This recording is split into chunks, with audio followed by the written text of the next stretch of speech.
Assalamualaikum warahmatullahi wabarakatuh. Alhamdulillah rabbil alamin. Assalatu wassalamu ala asyrafil anbiya wal mursalin Sayyidina Muhammadin wa ala alihi wa sahbihi ajma'in, amma ba'du. Sahabat Kisantri yang dirahmati Allah subhanahu wa ta'ala, berjumpa lagi dengan saya Musa Al-Maksudi dalam channel Kisantri. Hari ini hari Sabtu, malam minggu ya. Bagi yang malam mingguan tentunya ini ditunggu-tunggu, tapi sebetulnya nggak ada bedanya, mau malam minggu, malam Senin, malam Selasa sama aja semuanya. Namun yang spesial adalah tentunya adalah bulan ini adalah hari ketiga di bulan Rabiul Awal, di mana Rabiul Awal adalah bulan bersejarah dilahirkannya junjungan kita Habibana wa Nabiyana Muhammad SAW. Kemuliaan baginda Nabi Muhammad SAW tidak diragukan lagi dari akhlaknya, suri tauladannya. Saking mulianya baginda Nabi sehingga menjadikan syarat diterimanya Islam kita. Asyhadu an la ilaha illallah, tidak cukup tanpa wa asyhadu anna Muhammadar Rasulullah. Bahkan setiap kali terdengar disebutkan namanya Muhammad, kita diwajibkan untuk membalas atau menjawab dengan sallallahu alaihi wasallam. Membaca sholawat adalah sebuah kewajiban bagi umat Islam, terutama di dalam sholat. Tidak sah sholatnya kalau tidak diucapkan Allahumma sholli ala Muhammad wa ala Muhammad. Tidak sah khutbahnya apabila tidak diucapkan Allahumma sholli ala Muhammad wa ala ali Muhammad. Allahumma salli ala Sayyidina Muhammad wa ala ali Sayyidina Muhammad. Terlepas mau pakai Sayyidina ataupun tidak, tetapi sholawat adalah merupakan kewajiban bagi umat yang beriman. Kenapa? Karena Allah sendiri yang perintahkan dalam surah Al-Ahzab, surat nomor 33. Di dalam ayat 56 Allah berfirman, A'udzubillahi minasyaitonir rajim. Innallaha wa malaikatahu yusholluna 'alan nabi. Ya ayyuhalladzina amanu sallu alaihi wa sallimu taslima. Allah, sesungguhnya Allah dan para malaikatnya yusalluna 'alan nabi. Banyak yang mengartikan yusalluna 'alan nabi adalah bersalawat, namun khawatir keliru. Para ulama membagi tiga arti daripada salat ataupun salawat. Ketika salat ataupun salawat diucapkan dari Allah, maka itu berarti rahmat. Ketika diucapkan dari malaikat, itu berarti istighfar. Namun ketika diucapkan dari kita, umat manusia, terutama umat Nabi Muhammad SAW, itu berarti doa. Salat kita adalah doa, sholawat kita pun artinya adalah doa. Kenapa demikian? Sebab ketika diartikan Allah dan para malaikatnya bersolawat kepada Nabi, maka bagaimana sholawatnya Allah dan para malaikat? Kalau Allah bersolawat kepada Nabi, Allahumma sholli ala Muhammad, kan tidak mungkin, berarti ada Allah lagi. Maka arti yusalluna ala Nabi, Allah senantiasa mencurahkan rahmatnya kepada Nabi. Kemudian yang berat adalah ya ayyuhalladzina amanu sallu alaihi wa sallimu taslima.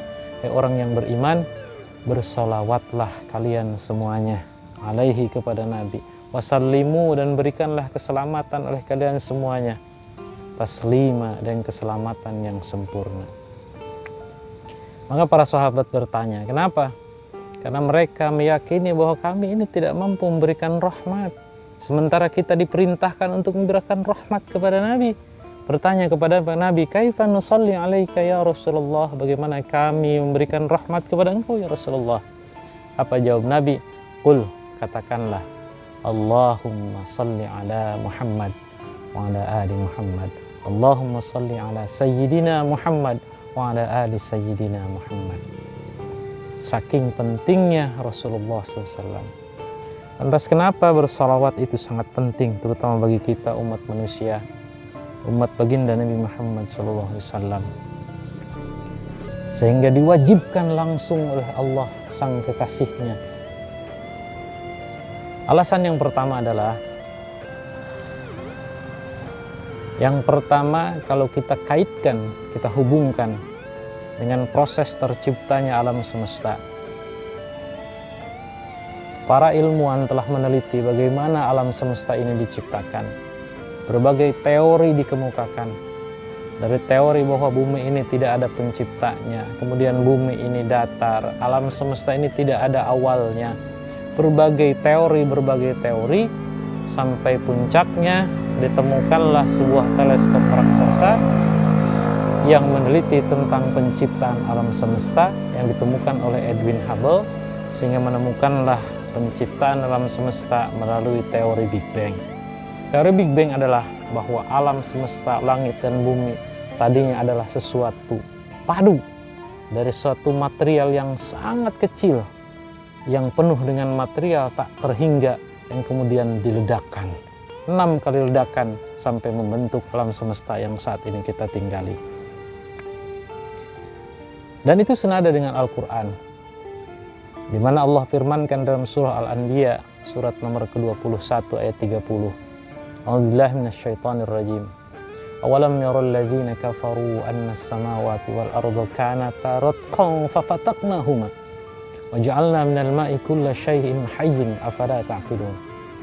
Apakah orang kafir tidak mengetahui bahwa sesungguhnya langit dan bumi tadinya adalah sesuatu yang padu? Fafataqnahuma, kemudian kami ledakkan. Wa ja'alna minal ma'i kulla syai'in hayyin, dan kami jadikan dari air sebagai sumber kehidupan. Afala ta'qilun, mengapa kamu tidak berpikir? Kalau kita simpulkan, alam semesta ini senada dengan temuan para ilmuwan, kemudian senada dengan Al-Quran, berasal dari satu titik yang kecil, sesuatu yang padu, yang kemudian fafataqnahuma, diledakkan.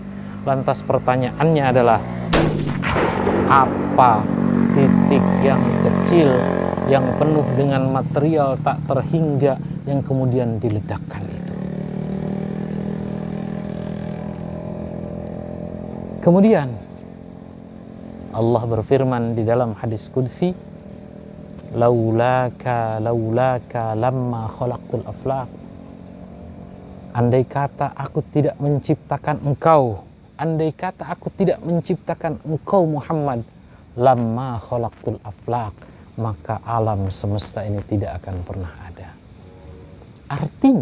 Artinya bahwa titik yang kecil yang kemudian diledakkan itulah adalah nur, cahaya baginda Nabi Muhammad sallallahu alaihi wasallam. Maka kita, bumi ini, air ini, langit ini, awan ini, seluruhnya berasal dari nur Nabi Muhammad sallallahu alaihi wasallam. Maka kita sebagai makhluk yang diciptakan dari nur Nabi Muhammad, sepatutnya kita bersyukur telah diciptakan melalui nur Nabi Muhammad. Maka sudah sewajarnya dan sudah menjadi kewajiban kita mengikuti ajarannya, mengikuti sunnah-sunnahnya, dan terutama kita diwajibkan oleh Allah untuk bersalawat kepadanya. Kenapa? Allah memberikan rahmat kepada Nabi Muhammad, Allah memberikan keselamatan, Allah perintahkan kita untuk melakukan hal yang sama sementara kita tidak mampu. Maka qul Allahumma salli ala sayyidina Muhammad wa ala ali sayyidina Muhammad. Kemudian alasan yang kedua adalah dari proses penciptaan alam semesta, dan nanti akan ada hari di mana alam semesta ini akan dihancurkan, dikembalikan kepada wujud yang semula. Yauma natwis samaa'a ka tayyis sijilli lil kutubi kama bada'na awwala khalqin nu'idu. Seluruh bulan, planet, bintang, seluruhnya akan digulung kembali seperti lembaran-lembaran buku, seperti bagaimana dulu awalnya diciptakan. Dulu dari sesuatu yang padu, yang kecil, kemudian diledakkan, nanti akan dikembalikan ke dalam bentuk yang semula. Dan setelah saat itu, seluruh manusia akan dibangkitkan kembali di yaumil mahsyar, di mana tidak ada tempat perlindungan, di mana manusia saat itu akan diadili, namun tidak tahu kapan akan pengadilan itu akan dimulai. Setelah datang kepada Adam tidak bisa menolong, datang kepada Ibrahim tidak bisa menolong, datang kepada Nabi Isa tidak bisa menolong. Siapa yang dapat menolong? Kecuali baginda Nabi Muhammad SAW. Hanya Nabi Muhammadlah yang dapat memutuskan kapan pengadilan itu akan dimulai, masuk nerakakah kita, masuk surgakah kita.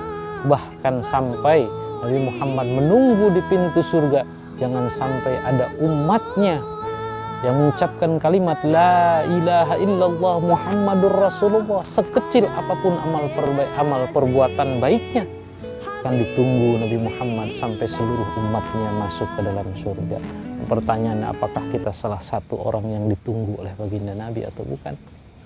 Tolak ukurnya adalah sejauh mana kita mengikuti ajaran baginda Nabi dan sebanyak apa kita membaca sholawat kepada Nabi Muhammad SAW. Sahabat Kisantri yang dimuliakan Allah Subhanahu wa Ta'ala, betapa mulianya baginda Nabi dan betapa pentingnya sholawat bagi kehidupan kita, agar nanti di yaumil qiyamah kita mendapatkan syafaat daripada baginda Nabi Muhammad SAW. Itu marilah sama-sama kita perbanyak sholawat, ikuti sunnah-sunnah baginda Nabi Muhammad SAW. Dan saya Musa Al-Maksudi, mohon maaf apabila ada salah kata, dan mudah-mudahan apa yang benar itu dari Allah, yang salah atas kebodohan diri saya pribadi. Untuk itu saya undur diri. Assalamualaikum warahmatullahi wabarakatuh.